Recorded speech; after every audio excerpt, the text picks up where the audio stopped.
आज का विषय है नातेदारी, किनशिप, जिसको हम meaning of kinship, definition and types के रूप में अलग अलग पढ़ने की कोशिश करेंगे।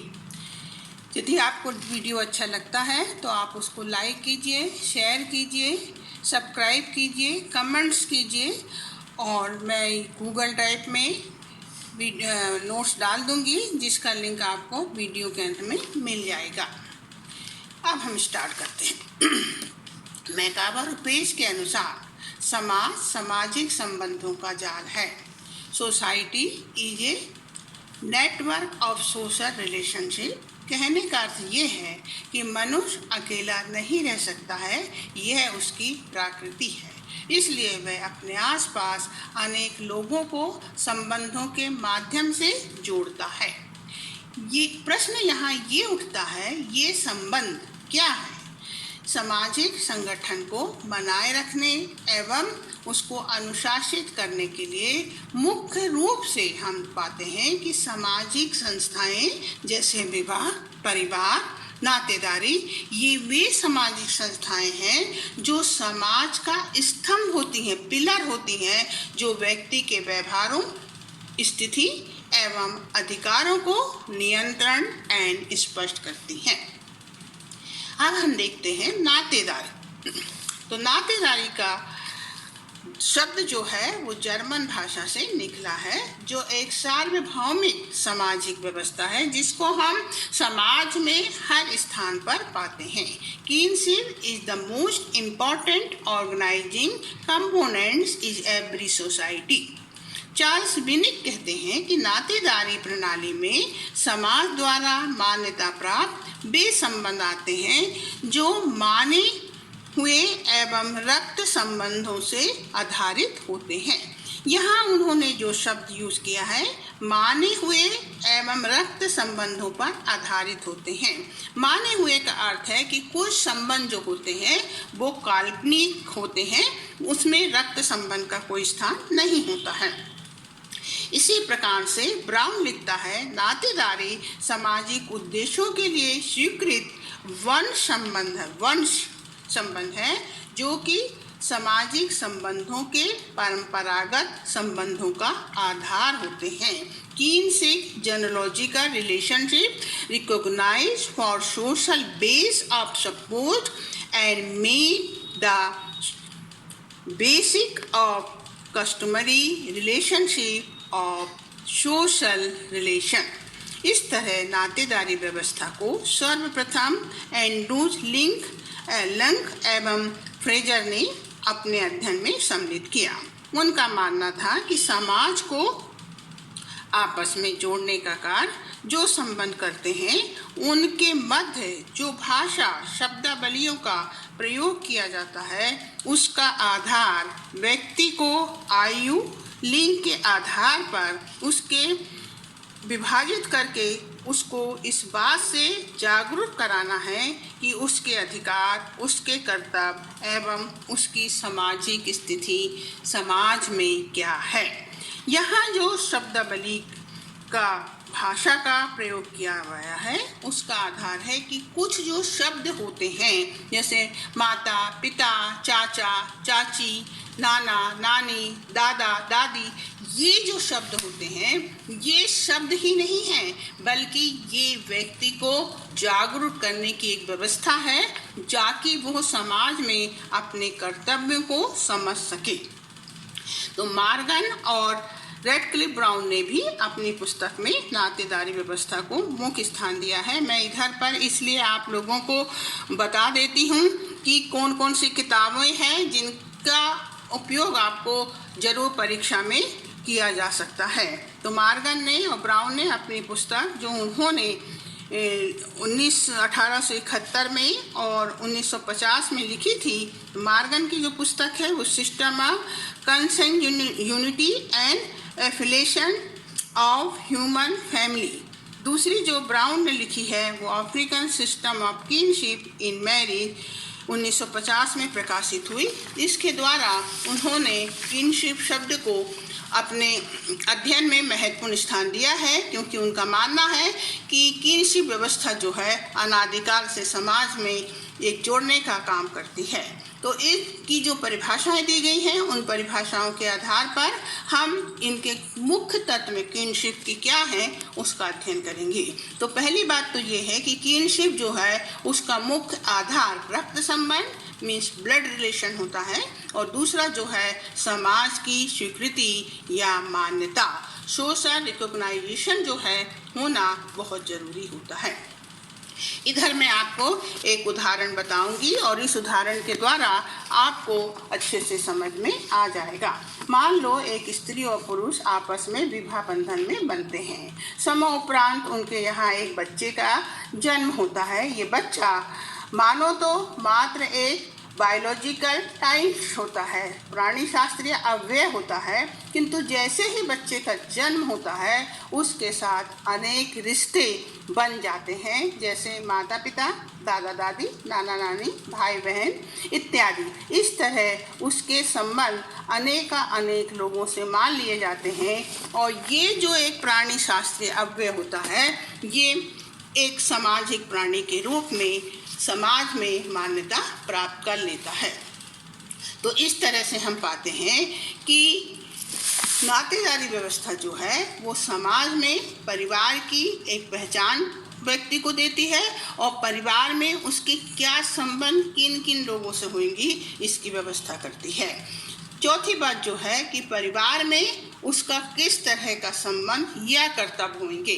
किस तरह का संबंध का अर्थ यहाँ है कि वो उसके परिवार की स्थिति समाज में क्या है, उस स्थिति के आधार से उसके नाते जो है वो उसके पारिवारिक व्यक्तियों से जुड़ जाते हैं, और उनके जो कर्तव्य समाज के प्रति होते हैं वो कर्तव्य उस प्राणी शास्त्रीय अवयव को, इस बायोलॉजिकल जो टाइप्स हैं उसको प्राप्त हो जाते हैं। पांचवी बात जो है इससे स्पष्ट हो जाता है कि समाज में उसका क्या नाम है, उसके क्या कर्तव्य हैं, उसके कौन से स्थान हैं। मान लो एक बच्चा जो है वो पैदा हो गया है राजा के घर में, तो निश्चित है कि राजा के जो कर्तव्य हैं, उसकी जो स्थिति है वो उसको पैदा होने के साथ ही प्राप्त हो जाती है। तो इस तरह आपको इस उदाहरण से समझ में आ गया होगा कि प्राणी शास्त्रीय अवयव से कब व्यक्ति सामाजिक प्राणी बन जाता है, इसका निर्धारण समाज के द्वारा किया जाता है। इसी नेक्स्ट पॉइंट है नातेदारी के प्रकार, काइंड्स ऑफ किनशिप। तो हम देखते हैं कि समाजशास्त्रियों और मानव शास्त्रियों ने किनशिप को दो भागों में बांटा है। पहली जो किनशिप है उसे कहा जाता है ब्लड रिलेशन, रक्त संबंधी किनशिप या नातेदारी। इसे प्राथमिक किनशिप भी कहते हैं। इस प्रकार की नातेदारी में संबंध जो होते हैं सीधे रक्त संबंधियों के मध्य देखा जाता है, जिसे कंजेनियस कीन्स भी कहते हैं। उदाहरण स्वरूप माता पिता और उनके बच्चे, इसी प्रकार से दादा दादी, चाचा ताई और बुआ, ये इस परिवार के अंतर्गत आते हैं। The primary kins is the person who is related to ego directly, the base of bond of blood, family and orientation. अब हम देखते हैं दूसरी किनशिप, जिसे हम विवाह संबंधी किनशिप कहते हैं। इसे सेकेंडरी किनशिप भी कहा जाता है। तो इस प्रकार की जो किनशिप होती है इसका आरंभ विवाह के उपरांत होता है। विवाह दो व्यक्तियों का नहीं बल्कि दो परिवारों का संबंध होता है। इसके अंतर्गत माता के परिवार और पिता के परिवार के संबंध आते हैं। उदाहरण स्वरूप नाना नानी, दादा दादी, मौसी मौसा, बुआ, जीजा जीजी इत्यादि संबंध इसके अंतर्गत आते हैं। Secondary keys is the keys related to the through a primary keys. अब तीसरा जो रिलेशन है वो है सामाजिक एवं सांस्कृतिक नातेदारी, जिसे हम फैशनल किनशिप भी कह सकते हैं, अर्थात काल्पनिक नातेदारी। The second social kinship, individual not connected by birth और मैरिज में still have a bound of the kinship. तीसरे प्रकार की जो नातेदारी है वह हम देखते हैं कि वर्तमान जटिल समाज में हम पाते हैं कि समाज बहुत अधिक विकसित हो गया है। सामाजिक आर्थिक क्रिया करने के लिए व्यक्ति अपने रक्त संबंधियों से दूर बड़े बड़े शहरों में निवास करता है और वहाँ उसे अपनी अनेक मानवीय आवश्यकताओं को पूरी करना होता है। इन आवश्यकताओं को पूरा करने के लिए वो अपने आसपास के लोगों से संबंध स्थापित करता है और इन संबंधों को बहुत लंबे पीरियड तक बने रहने के कारण इनमें सहयोगात्मक एवं अंतर्निहित संबंधों की व्यवस्था हो जाती है, जो कि किनशिप से भी कई बार अधिक होती है और ये आपस में भाई बहन के रूप में अपने संबंधों को आगे बढ़ाते हैं। इसी तरीके शिक्षा के लिए विद्यार्थी बड़े शहरों में जाते हैं और वहाँ पर बहुत दिनों तक वो एक साथ हॉस्टल में रहते हैं। उनके बीच भी अंतर्निहित संबंधों की व्यवस्था होती है जो किनशिप के समकक्ष मानी जाती है। अब मैं आपको बताती हूँ कि मैंने आप लोगों के लिए एक डायग्राम तैयार किया है और इस डायग्राम के द्वारा आपको किनशिप अच्छे से समझ में आ जाएगी। देखिए, डायग्राम जो है किनशिप प्रेजेंटेशन नातेदारी व्यवस्था को चार्ट के द्वारा देखेंगे। यहाँ हम देखते हैं कि मैंने 2 लाइन सीधी सीधी खींची है और इन लाइन में मैंने 3 भागों में बांट के अलग अलग चिन्हों में उसको विभाजित किया है।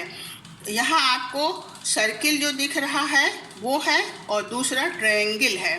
तो ये जो सर्किल है ये महिलाओं को, फीमेल को दर्शाता है और ट्रायंगल जो है वो मेल को दर्शाता है। तो बीच में मैंने आप देखेंगे कि 2 छोटी लाइन है, ये विवाह संबंधों को दर्शाती हैं और इस प्रकार से 2 व्यक्ति जो फादर और मदर विवाह के बाद बनते हैं, इनके बीच में ये ईगो का संबंध है, ये डायरेक्ट रिलेशन है और इनके रिलेशन के बाद जो संतान उत्पन्न होती है वो भाई बहन है और भाई बहन के बच्चे जो हैं वो हम देखते हैं कि आपस में ये सब ब्लड रिलेटेड होते हैं। अब हम आते हैं दूसरी ओर। तो यहाँ आप देख रहे हैं कि फादर लिखा है, फादर ब्रदर और फादर सिस्टर। तो ये पूरे जो 3 हैं ये तीनों ब्लड रिलेशन हैं, ये प्राथमिक संबंध हैं। और इधर मदर की तरफ हम देखते हैं तो मदर है, मदर सिस्टर है और मदर ब्रदर है। ये सब आपस में क्या हैंगे, ब्लड रिलेटेड है। परंतु विवाह के उपरांत फादर की संबंध किससे बनते हैं, मदर की, मदर से, वो उसकी सास कहलाती है। इसी प्रकार से मदर की सिस्टर, मदर का ब्रदर, उसकी साली और साले कहलाते हैं। किंतु इनके बीच में ब्लड संबंध नहीं होता है, ये विवाह के उपरांत संबंधों की व्यवस्था होती है। इसी प्रकार से मदर के संबंध फादर के भाई से, फादर की बहन से बनते हैं, तो ये संबंध भी मैरिज रिलेटेड संबंध होते हैं, ब्लड रिलेटेड नहीं होते हैं।